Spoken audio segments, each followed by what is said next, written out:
My gaming studio boss scrapped my narrative wacko game concept because gamers only want action and violence.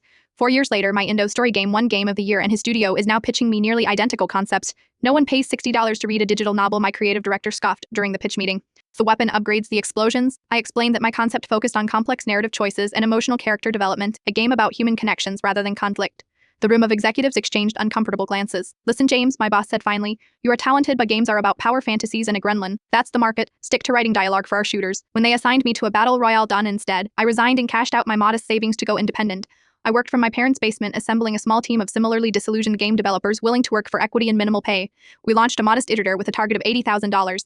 The campaign went viral among players hungry for deeper experiences, ultimately raising over $2 million.